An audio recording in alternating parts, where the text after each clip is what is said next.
오늘 하나님께서 주시는 말씀은 야고보서 1장 26절에서 27절까지의 말씀입니다. 야고보서 1장 26절에서 마지막 27절까지의 말씀입니다. 단 두 절의 말씀이기에 함께 한 목소리로 합독하도록 하겠습니다. 누구든지 스스로 경건하다 생각하며 자기 열을 제갈 물리지 아니하고 자기 마음을 속이면 이 사람의 경건은 헛것이라.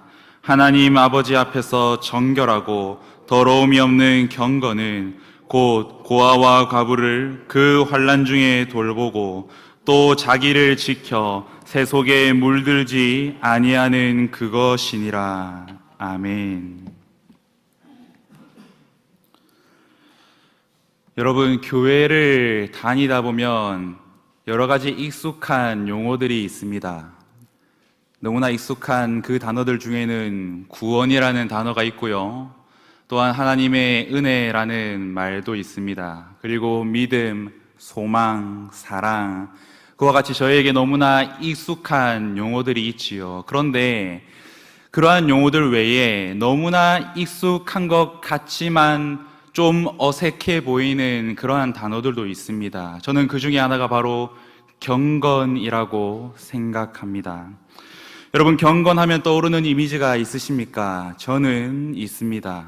저는 아주 오래전에 제가 초등학생 때 다녔던 그 교회를 제가 학교를 마치고 갈 때마다 늘 항상 그 자리를 지키고 계셨던 권사님들과 또한 장로님들이 계셨습니다. 그래서 그 초등학생의 어린 마음에 저분들은 왜 일을 안 하고 항상 저곳에서 저렇게 하나님의 말씀을 보고 왜 항상 저곳에서 기도하는가를 생각했더랬습니다. 그러나 시간이 지나면서 저런 모습들이 경건의 모습이었구나라고 생각하게 되었지요.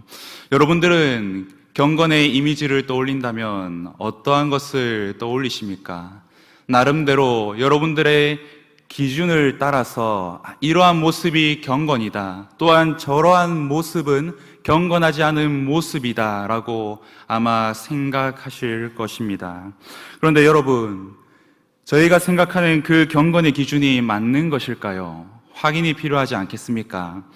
그런 의미에서 성경에서 말하는 경건에 대해서 저희가 살펴볼 필요가 있을 것 같습니다. 여러분, 일반적으로 경건에 대한 단어가 많지만 일반적으로 사용되는 경건이라는 단어 중에는 헬라어로 유세베이아라고 하는 단어가 있습니다. 이 단어는 두 단어가 합쳐진 합성어입니다. 하나는 좋다, 바람직하다라는 뜻을 가진 유라는 단어와 또 두려움이라고 하는 세베이아라는 이 두 단어가 합쳐져서 직역하면 바람직한 두려움, 저희가 익숙한 말로는 하나님을 경외함이라는 의미입니다. 따라서 하나님의 자녀들이 이 하나님을 경외하는 삶을 사는 것을 경건이라고 합니다. 그런데 중요한 것이 한 가지가 있습니다. 하나님을 경외함이라는 이 헬라어 단어인 유세베이아라는 단어에는 매우 중요한 한 가지가 전제되어 있습니다. 그것은 바로 구원의 은혜입니다. 여러분, 무엇이 전제되어 있다고요? 구원의 은혜입니다. 이것을 오늘 잘 기억하시기를 바랍니다. 여러분, 따라서 하나님을 경외하는 경건은 정리하자면 구원의 은혜를 입은 하나님의 백성들이 하나님을 경외하는 삶을 사는 것을 바로 경건이다라고 하는 것입니다. 아무도 우리가 생각하는 이 경건과 성경이 말하는 경건이 별 차이가 없을 것입니다. 그러나 중요한 것은 그 삶을 살아내는 경건의 모습에는 분명한 차이가 있을 것 같습니다.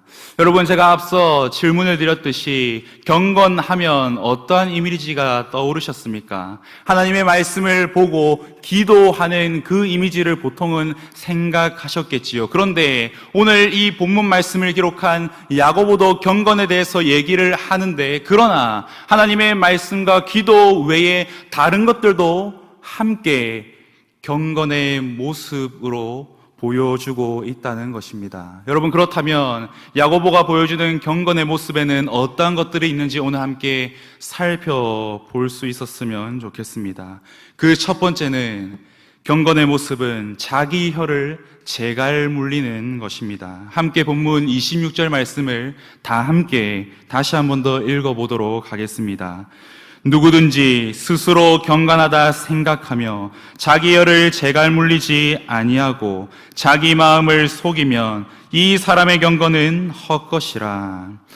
여러분, 말씀해 보시면 혀를 제갈 물린다라고 말씀합니다. 여기서 제갈이라는 것은 말의 입에 물리는 것을 제갈이라고 하지요. 여러분, 왜 말에게 제갈을 물립니까? 그 이유는 말을 이 주인의 뜻대로 통제하기 위하여서 제갈을 물리는 것이지요. 그런데 이 야고보가 지금 사람에게 이 제갈을 물리는 것을 얘기하는 그 의미는 말을 주인의 뜻대로 통제하는 것처럼 경건한 사람이라면 하나님께 그 입술을 통제받는 사람이어야 한다는 그러한 의미로 이 제갈을 물려야 한다라고 말씀하고 있습니다.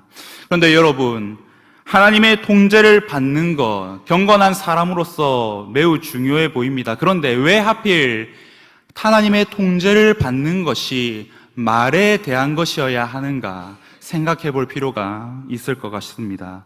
저는 그 이유를 야고보서 1장 18절 말씀에서 찾습니다. 18절 말씀에는 이렇게 기록합니다.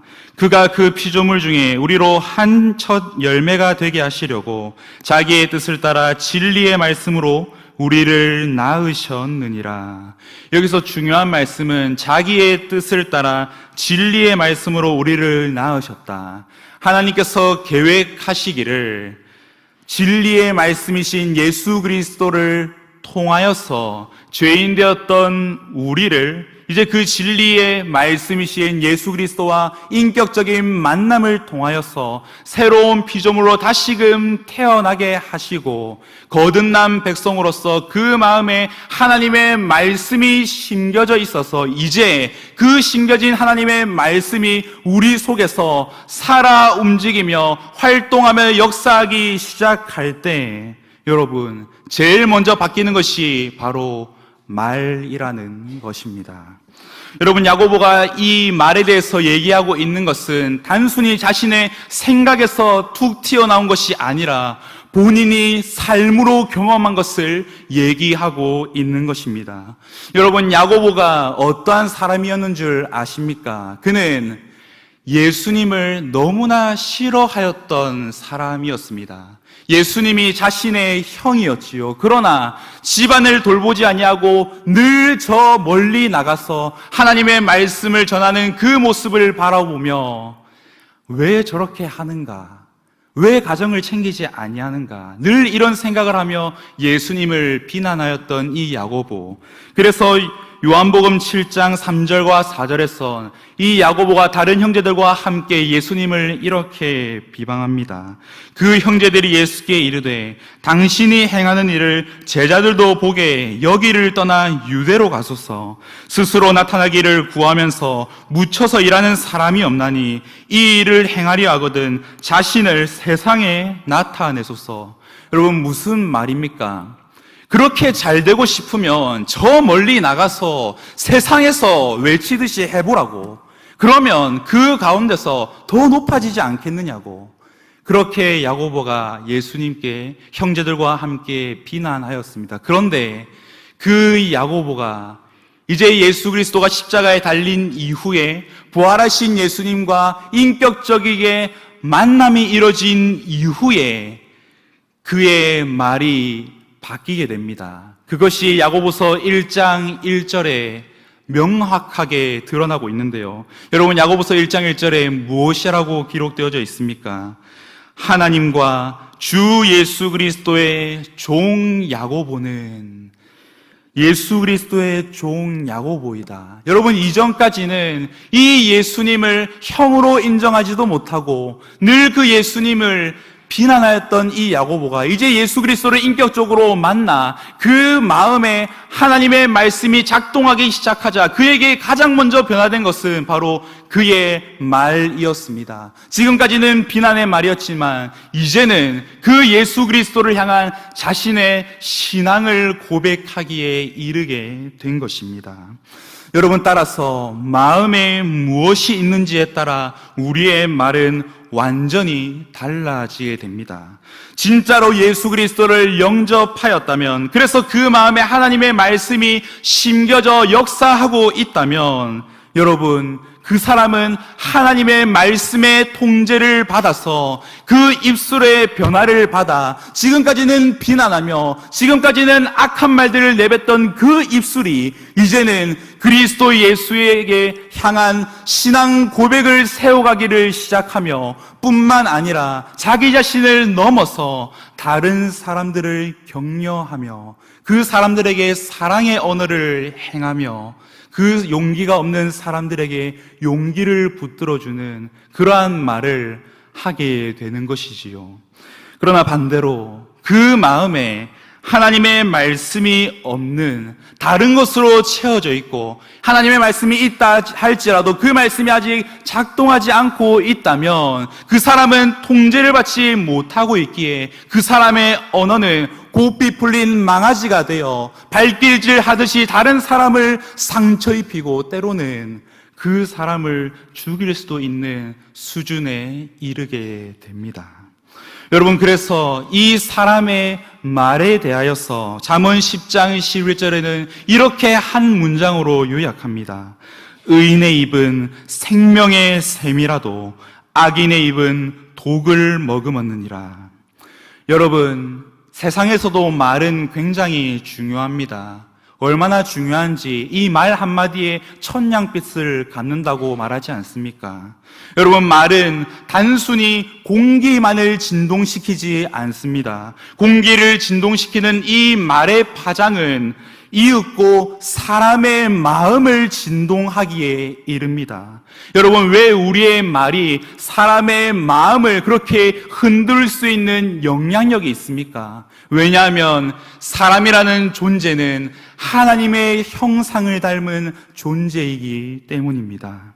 여러분, 하나님의 말씀은 어떠한 말씀입니까? 요엘서 3장 16절에는 이렇게 기록합니다.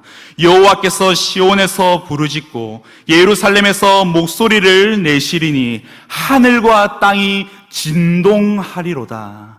여러분, 하나님의 말씀은요, 이 세상을 창조하셨을 뿐만이 아니라 그 말씀 한마디에 하늘과 땅이 진동하는 말씀입니다. 그런데 여러분, 그 하나님을 닮은 존재인 사람의 말은 당연히 영향력이 있을 수밖에 없지 않겠습니까?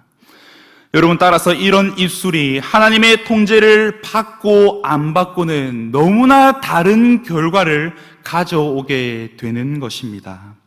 그렇다면 여러분, 저는 여러분들께 한 가지 질문을 드리고 싶습니다.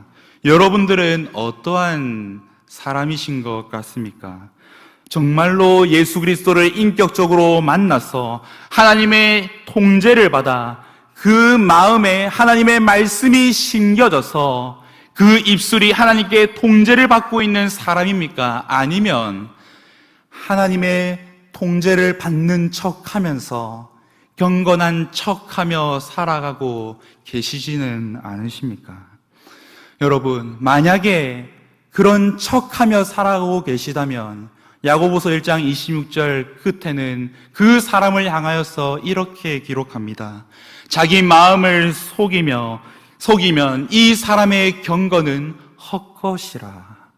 여러분, 척하는 사람, 경건한 척 하면서도 그러나 그 입술에 재갈 물려지지 않아서 고삐 풀린 말을 하는 그 사람, 그 사람의 경건은 헛것이다, 텅 비었다, 헛수고하고 있다 라고 말씀하고 있습니다. 따라서 여러분의 입술은 하나님께 통제받는 입술이기를 원합니다. 그것은 다시 말해서 여러분이 진짜로 예수 그리스도를 인격적으로 만났는가? 그래서 그 마음에 하나님의 말씀이 진짜 심겨져서 움직이고 역사하고 있는가? 그렇다면 여러분들은 하나님의 통제를 받아 그 입술에서 아름다운 따스한 열매를 맺게 되어야 하지 않겠습니까? 여러분의 입술 가운데, 여러분의 입술을 통하여서 다른 누군가가 생명을 얻고 여러분의 입술을 통하여서 누군가가 다시금 살아나는 역사가 있기를 주님의 이름으로 축복합니다. 여러분, 두 번째로 야고보가 경건의 모습으로 찝고 있는 부분이 있습니다. 그것은 27절 말씀에 고아와 과부를 그 환난 중에 돌보는 것이다 라고 말씀하고 있지요. 여러분, 고아와 과부, 그리고 항상 따라오는, 여기엔 적히지 않았지만 나그네까지 합하여서 고아와 과부와 나그네는요, 이 당시에 연약한 자들, 사회에서 소외되고 누구도 잘 돌봐주지 못하는 그러한 연약한 자들의 대명사였습니다. 따라서 이 사람들의 공통점은 사회적 기반이 없었다는 것. 그래서 누군가가 도와주지 아니하면 도무지 살아갈 수 없는 연약한 사람들이었단 말입니다. 그런데 야고보는 이 고아와 과부와 나그네를 돌보는 것이 경건이다라고 말씀하고 있습니다. 여러분, 우리가 생각하는 경건은 굉장히 정적인 경건이지요. 하나님의 말씀을 보고 그 말씀을 묵상하고 또한 하나님께 간절히 기도하는 것. 그런데 야고보 장로는요, 저희의 정적인 그 경건 외에 굉장히 동적인 경건에 대해서 얘기합니다. 중요한 것은 동적인 경건 좋습니다. 그런데 이 야고보 장로가 얘기한 고아와 과부를 돌보는 것은 구제에 속한 것이지 않습니까? 그런데 이것이 어떻게 경건일 수 있겠는가? 여러분, 한 가지 기억해 보십시오. 처음 시작하면서 경건이 무엇이라고 하였습니까?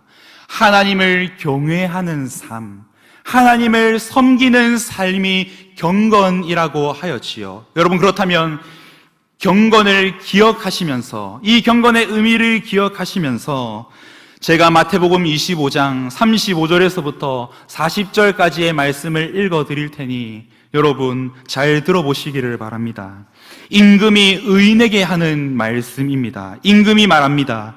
내가 줄일 때에 너희가 먹을 것을 주었고, 목마를 때에 마시게 하였고, 나그네 되었을 때에 영접하였고, 헐벗었을 때에 옷을 입혔고, 병들었을 때에 돌보았고, 옥에 갇혔을 때에 와서 보았느니라. 그러자 의인들이 이렇게 대답합니다. 의인들이 대답하여 이르되, 주여, 우리가 어느 때에 주께서 줄이신 것을 보고 음식을 대접하였으며 목마르신 것을 보고 마시게 하였나이까? 어느 때에 나그네 되신 것을 보고 영접하였으며 헐벗으신 것을 보고 옷 입혔나이까? 어느 때에 병드신 것이나 옥에 갇히신 것을 보고 가서 배웠나이까? 그러자 임금이 그들에게 향하여 이러한 중요한 말을 합니다. 내가 진실로 너희에게 이르노니 너희가 여기 내 형제 중에 지극히 작은 자 하나에게 한 것이 곧 내게 한 것이니라. 여러분, 지금 말씀에서 지극히 작은 자 하나에게 한 것이 곧 누구에게 한 것이라고 말씀합니까? 바로 하나님께 한 것이다. 지극히 작은 자 하나에게 한 것이 하나님을 섬기는 것이라고 말씀하고 있는 것입니다. 여러분, 아까 경건이 무엇이라고 하였습니까? 하나님을 경외하는 삶, 하나님을 섬기는 삶이 경건이라고 말씀드렸지요. 그러면 여러분, 고아와 과부를 돌보는 것이 이 말씀에 비추어 본다면 경건이 맞습니까? 아닙니까? 경건이 맞지요. 여러분, 그런데 왜 하나님께서, 그것도 야고보의 말을 넘어서서 왜 하나님께서 고아와 과부를 돌보는 것을 경건으로 인정하시는 걸까요? 그 이유가 시편 68편 5절에 이렇게 기록합니다. 그의 거룩한 초소에 계신 하나님은 고아의 아버지이시며 과부의 재판장이시라. 여러분, 하나님은 어떠한 하나님이시라고 말씀합니까? 하나님은 고아의 아버지이시며 과부의 재판장이시다라고 말씀하고 있습니다. 따라서 이 고아와 과부를 늘 생각하시는 하나님은 그들을 긍휼히 여기셔서 늘 그들을 향하여서 눈을 떼시지 않으시는 하나님이십니다. 그런데 여러분, 고아와 과부를 돌보는 그 사람은 그 하나님을 닮은 긍휼하심, 그 하나님의 긍휼하심과 너무나 같은 시선으로 그들을 바라보며 돕고 있는 것. 여러분, 하나님의 입장에서 그들의 모습이 너무나 대견스럽고 기쁘시지 않으시겠습니까? 여러분, 그래서 고넬료의 행동에 대해서 하나님께서는 칭찬하시는 겁니다. 여러분, 고넬료는 경건한 사람이라고 얘기하지요. 구제하며 고아와 과부를 돌보았다라고 말씀합니다. 그래서 하나님께서는 그를 향하여서 무엇이라고 말씀하십니까? 내가 그의 행위를 기억한다라고 말씀하셨던 것입니다. 여러분, 한 번 더 여러분들에게 질문을 드리고자 합니다. 여러분들은 어떠한 사람이십니까? 하나님의 마음과 같은, 하나님의 긍휼하심과 같이 고아와 과부를, 소외된 자들, 연약한 자들을 바라보며 그들을 돕기를 힘쓰시는 분들이십니까? 아니면 그렇게 한다고 말은 하지만 자기 배는 물리지만 그러한 소외된 사람들을 그저 바라보고만 있는 사람들이십니까? 여러분들은 어디에 속해 계십니까? 여러분, 부자 청년의 얘기를 아시지요? 예수 그리스도께 나와서 뭐라고 얘기합니까? 주님, 저 다 했습니다.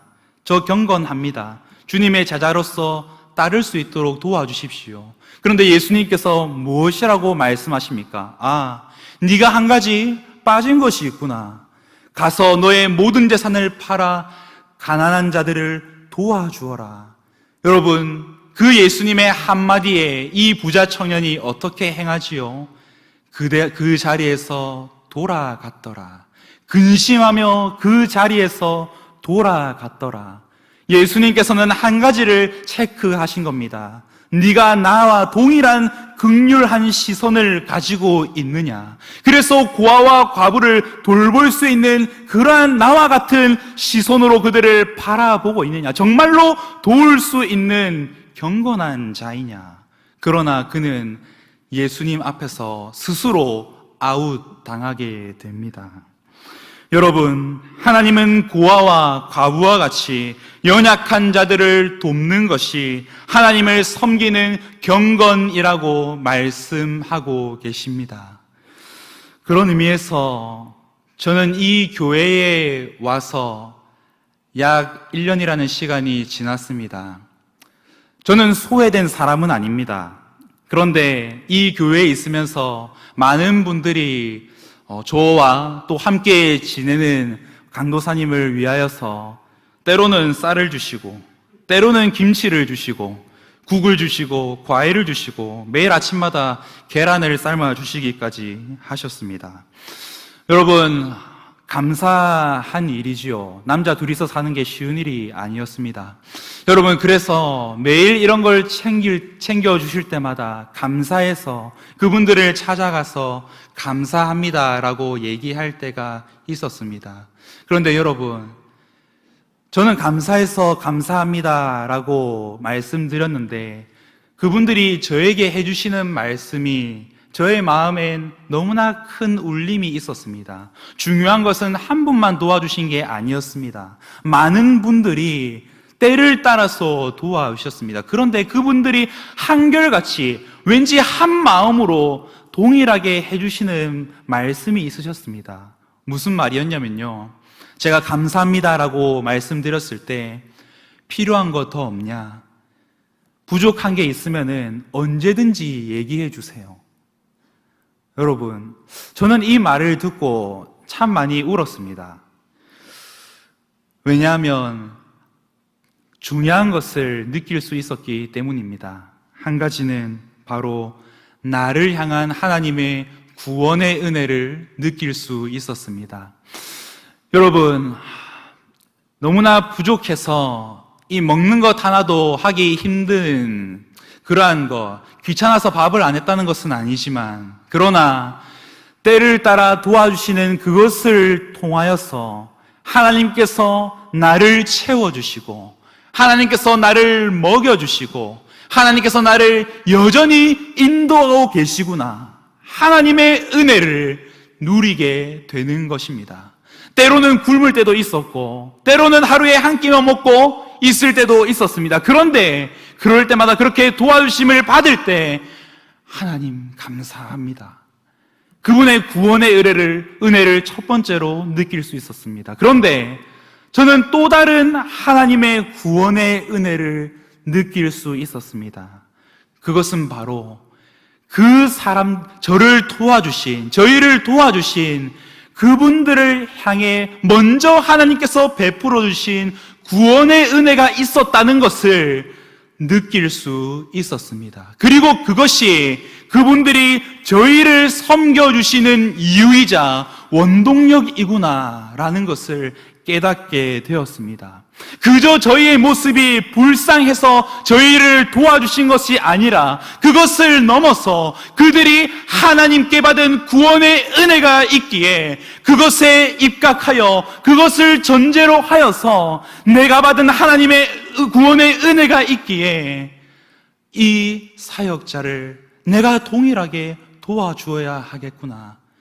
그러니까 그저 한 번 도와주신 것이 아니라 계속해서 도와줄 뿐만이 아니라 필요한 것이 있으면 말씀해 주십시오. 여러분, 그 말 한마디로 안 먹어도 배가 불렀습니다.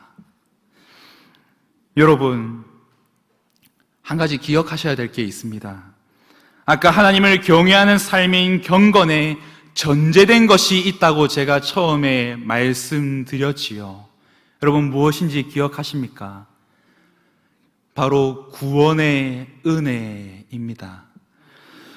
여러분, 구원의 은혜, 우리가 누군가를 돕고 섬기는 것은 그저 불쌍해 보여서 섬기는 차원을 넘어서는 것입니다. 여러분들은 원래 어떠한 분들이십니까? 여러분들은 원래 그 인생 가운데 고아와 같고 과부와 같고 나그네와 같이 언제 넘어질지 모르는, 아니요, 이미 넘어져서 바닥을 기고 있었던 그러한 전적이 있던, 누군가가 도와주지 아니하면 힘든 인생을 살았던 그러한 우리이지 않습니까? 여러분, 그런데 그러한 우리에게 예수님께서 삶의 기반이 되어 주셨습니다. 여러분, 그로 인하여서 우리는 완전히 다른 신분이 됩니다. 고아였던 우리는 이제 하나님의 자녀가 되었고, 과부였던 우리는 이제 그리스도의 신부가 되었으며, 나그네였던 우리에게 이제 예수 그리스도께서 영원한 피난처가 되어 주셨습니다. 여러분, 그 구원의 은혜를 여러분들이 경험하셨지 않습니까?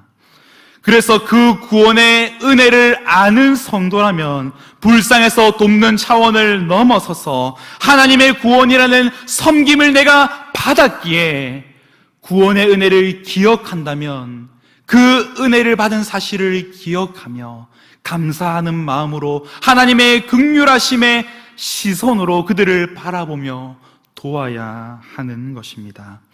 여러분, 하나님의 은혜를 경험하셨습니까? 여러분들의 삶 가운데 진짜로 이 하나님의 구원의 은혜를 경험하셨습니까? 여러분들 그렇다면 하나님의 은혜를 경험한 자로서 소외되고 연약한 자들을 도울 수 있는 그러한 시선이 있기를 바랍니다. 그리고 그것을 넘어서서 정말로 여러분들이 그 사람들에게 다가가 주며 도와줄 수 있기를 바랍니다. 그저 이기적으로 나의 배만 불리는 삶이 아니라 가난한 자들이 보임에도 불구하고 그들의 배고픔을 그저 바라보고 있는 것이 아니라 여러분, 소외되고 힘든 자들이 있다면 그들에게 찾아갈 수 있는 여러분들이 될 수 있기를 바랍니다. 예수님께서는 여러분들을 찾아오셨음을 기억하십시오. 여러분, 따라서 그것 돕는 인생을 회복할 수 있기를 바랍니다. 자비 없는 경건이 아니기를 바랍니다. 여러분, 따스한 마음으로 연약한 자들, 소외된 자들을 도울 수 있는 그러한 하나님의 긍휼하심을 닮은 시선으로 바라보며 도와주며 살아가는 그러한 따스한 경건을 품은 그리스도인들 되시기를 주님의 이름으로 축복합니다. 여러분, 한 가지 마지막입니다. 야고보 장로가 마지막으로 경건의 모습으로 얘기하는 것은 저희가 너무나 잘 아는 것이지요. 그런 의미에서 27절 말씀 우리 함께 다 같이 마지막으로 읽어보도록 하겠습니다. 하나님 아버지 앞에서 정결하고 두려움이 없는 경건은 곧 고아와 과부를 그 환난 중에 돌보고 또 자기를 지켜 새 속에 물들지 아니하는 그것이니라. 아멘. 여러분, 마지막은 무엇입니까? 자기를 지켜 새 속에 물들지 아니하는 것. 여러분, 성도, 교회는 어떠한 존재입니까? 죄악된 세상으로부터 하나님의 거룩한 자녀로 부르심을 받은 자들이 바로 성도이자 교회입니다. 다시 말해서 세상에 속하여 살아가기는 하지만 세상과 구별된 삶을 살아가는 자들이 바로 교회이자 성도라는 말입니다. 따라서 하나님을 그 무엇보다 가까이 하며 하나님께 붙어있는 삶을 삶으로 인하여서 세상과 떨어져 살아가는 그러한 자들이 교회와 성도들이라는 말입니다. 그런데 오늘 야고보 장로는 그러한 교회와 성도들을 향하여서 무엇이라고 말합니까? 새 속에 물들지 말라라고 말씀합니다. 여러분, 새 속에 물들지 말라. 세상의 가치와 세상의 사고 방식이 자신을 주장하지 못하도록, 자신을 주관하지 못하도록 항상 깨어 있으라는 말씀입니다. 왜냐하면 우리가 정신 차리지 아니하면 성도나 교회도 세상 질서의 영향을 받아서 그 정체성을 한순간에 잃어버리고 하나님에게서 떠난 자로 방황하는 삶을 살 수 있기 때문입니다. 여러분, 그래서 디모데전서 6장 11절과 12절에서는 이렇게 강하게 권면합니다. 오직 너 하나님의 사람아, 이것들을 피하고 의와 경건과 믿음과 사랑과 인내와 온유를 따르며 믿음의 선한 싸움을 싸우라. 영생을 취하라. 이를 위하여 내가 부르심을 받았고. 여러분들이 왜 부르심을 받았습니까? 하나님의 사람으로서 믿음의 선한 싸움을 싸우며 그 마지막 하나님 앞에 설 때까지 영생을 쟁취하기 위하여서 여러분들은 부르심을 받았고 그 하나님께 그 누구보다도 가깝게 그 하나님을 붙들고 그 하나님과 함께하는 삶을 살아가야 하는 존재로 부름을 받았습니다. 여러분, 그렇다면 그 인생을 어떻게 살아갈 수 있겠습니까? 여러분들이 그 정답을 그 누구보다 그 무엇보다 잘 아십니다. 하나님의 말씀과 기도로 거룩하여 짐이라. 여러분, 세상을 가까이 하면 하나님과 멀어지게 될 것입니다. 그런데 반대로 하나님과 가까이 하면 세상과 멀어지게 되는 것이 우리 그리스도인들의 삶의 원리입니다. 여러분, 그러나 중요한 것은 하나님을 가까이 하는 삶을 살라고 말씀드리고 권면드리지만 여러분, 어디 그 삶이 쉽습니까? 쉽지 않습니다. 오죽했으면 이 디모데전서 말씀에서 믿음의 선한 싸움을 싸워라, 영생을 쟁취하라라고까지 말씀했겠습니까? 여러분, 쉽지 않습니다. 그 경건을 지켜나가는 것 너무나 어렵습니다. 때로는 때려치고 싶은 순간도 찾아옵니다. 여러분, 그런데 포기하지 않게끔 하시는 하나님의 위로의 말씀이 있습니다. 야고보서 4장 8절에 하나님을 가까이 하라, 그리하면 너희를 가까이 하시리라. 하나님을 가까이 하라, 그리하면 너희를 가까이 하시리라. 여러분, 여러분들은 어떠한 사람이십니까? 마지막 질문입니다. 정말로 경건을 위해 몸부림치며 하나님께 붙어있기를 힘쓰는 사람이십니까? 여러분, 그렇다면 그 하나님의 말씀을 굳게 붙들고 지키며 살아낼 수 있기를 바랍니다. 때로는 무너질 수 있고 때로는 지치고 힘들어서 넘어질 때도 있습니다. 그러나 중요한 사실, 여러분들이 그 말씀을 지키며 살아갈 때, 하나님을 가까이 하며 살아갈 때 하나님이 여러분을 가까이 하실 뿐만이 아니라 여러분들이 말씀을 지킬 때 하나님이 여러분을 지키기 시작하십니다. 여러분, 그렇기에 힘든 상황 가운데 놓여 있다 할지라도 그 말씀을 지켜나갈 수 있기를 바랍니다. 여러분, 말씀을 지키면 하나님께서 여러분을 어떻게 지켜나가는지 아십니까? 그리스도 예수 안에서 마음과 생각을 지켜가기 시작하십니다. 뿐만 아니라 여러분들의 출입을 지키시기 시작하십니다. 여러분의 시작과 끝을 지키십니다. 그 말은 다시 말해서 여러분의 모든 평생을 지키신다는 말씀입니다. 여러분이 말씀을 지키기 시작할 때, 죽을 것 같지만 그 말씀을 지키기 시작할 때 하나님은 지금부터 영원까지 여러분을 지키시는 하나님이신 줄 믿습니다. 여러분, 말씀을 맺고자 합니다. 오늘 야고보는 경건한 자에게 나타나는 모습 3가지를 말씀했습니다. 첫 번째는 혀에 재갈 물리는 자, 그것이 의미하는 바는 하나님의 통제를 받고 있는가, 그 입술에 통제를 받고 있는가.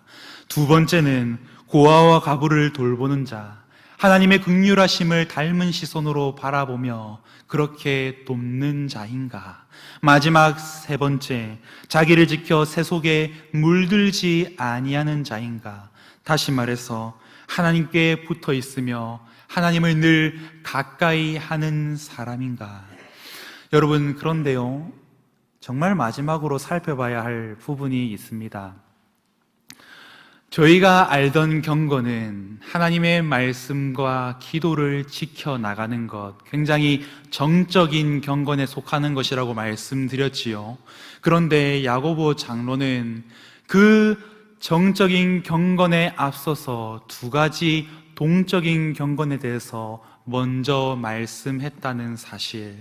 여러분, 야고보 장로는요, 저희가 저번에 살폈던 말씀, 하나님의 말씀을 듣고 행함에 대해서 그 누구보다도 강력하게 선포했던 그러한 사람이었습니다. 그렇다면 상식적으로 생각했을 때 여러분, 하나님의 말씀과 기도로 경건한 것을 먼저 얘기해야 되는 게 맞지 않겠습니까? 그런데 오늘 이 야고보 장로는 그것을 가장 마지막에 얘기하고 다른 2가지 동적인 경건의 모습을 먼저 얘기하고 있습니다. 여러분, 저는 이 부분이 너무나 궁금해서 계속해서 묵상하고 계속해서 성경을 읽어보았습니다. 그러다 깨닫는 한 가지가 있었습니다. 그것은 바로 경건은 순간이 아니라 삶이라는 것입니다. 여러분, 뭐라고요? 경건은 순간이 아니라 삶이라는 것입니다. 야고보 장로가 오늘 진짜로 말하고 싶었던 것은 이 순서에 좀 담겨 있습니다. 정적인 경건에 속하는 하나님의 말씀과 기도로 경건한 삶을 산다고 하지만, 그러나 실상은 함부로 말하고 실상은 연약하고 소외된 자들, 고아와 과부와 같은 자들을 돌보지 않는 그러한 문제들, 그래서 경건의 자리에서만 경건한 것이 아니라 이제 그 경건은 삶 전체이기에 내가 하나님을 만나는 예배의 자리, 내가 하나님께 기도하는 그 기도의 자리를 넘어서서 사람들을 만나는 그 모든 삶의 자리에서도 경건해야 한다는 것을 얘기하며 강조하고 있는 것입니다. 그게 진짜 경건함이다 라고 야고보 장로는 강조하고 싶었던 것입니다. 여러분, 우리는 이 하나님의 말씀과 기도를 보는 이 예배의 자리, 기도하는 그 자리는 어쩌면 형식적이게라도 지킬지 모르겠습니다. 그런데 여러분들의 경건의 자리가 겨우 거기만, 그 바운더리에만 있다면 여러분들 얼마나 작은 경건입니까? 여러분, 경건은 여러분들이 잠시 머물고 떠나는 그 순간이 아닙니다. 그것을 넘어서서 사람들을 만나는 그 모든 삶의 자리에 그 사람들과 만나 대화하는 것, 또 사람들을 어떻게 바라보는지 그 모든 삶의 자리가 경건이라는 것입니다. 여러분, 그러자 깨달아지는 한 가지 말씀이 있었습니다. 디모데전서 4장 8절 말씀, 경건은 범사에 유익하다. 경건은 범사에 유익하다. 왜 경건이 범사에 유익했는지 저는 그렇게까지 잘 알지 못하였습니다. 추상적이게는 알았지만 이것이 의미한 바가 무엇일까 잘 알지 못하였지만, 야고보서를 통하여서 깨닫는 것, 하나님의 말씀만 주구장창 보는 그 경건의 자리에서만 경건한 것이 아니라 모든 삶의 자리에서 경건해야 하는 것, 그래서 경건은 범사에 유익할 수밖에 없는 것입니다. 여러분, 기억하십시오. 경건은 순간이 아니라, 여러분들이 잠시 머물고 떠나는 그 순간이 아니라 삶의 모든 삶이자 그 모든 그 자체라는 사실을 기억하시기를 바랍니다.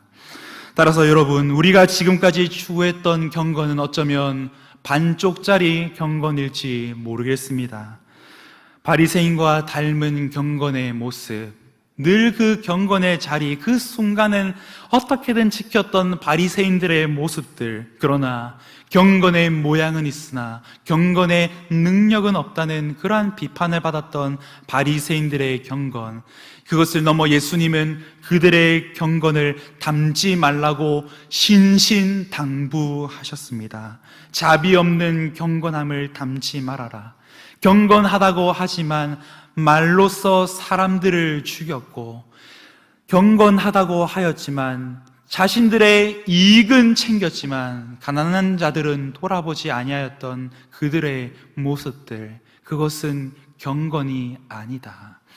여러분, 그렇다면 우리가 누구의 경건을 닮아가야 하겠습니까? 야고보는 오늘 이걸 마지막으로 얘기하고 싶었던 것 같습니다. 예수님의 경건을 닮아가는 것. 여러분, 예수님은요, 한마디의 말씀으로 죽어가던 우리의 인생을 새롭게 일으켜 오셨던 그러한 경건이었습니다. 고아와 과부, 병든 자, 죽어가는 자, 마음에 근심이 있는 자, 창부와 세리와 그 죄인들을 돌아보셨고 그들을 긍휼히 여기셨던 경건, 뿐만 아니라 말씀을 지켜 모든 사람들에게 믿음의 본을 지켜가셨고 구원의 은혜를 베풀어 주셨던 그분의 경건, 그분의 경건은 순간이 아니라 모든 삶 그 자체였습니다. 여러분, 어느 쪽을 선택하시겠습니까? 경건의 모습은 있지만 경건한 빈 껍데기로 살아가시겠습니까? 아니면 좀 부족해 보이지만 경건 그 자체이신 예수 그리스도를 닮아 가시겠습니까? 여러분, 경건한 빈 껍데기는 세상의 안주거리로 계속해서 잘근잘근 씹히는 인생으로 살게 될 것입니다.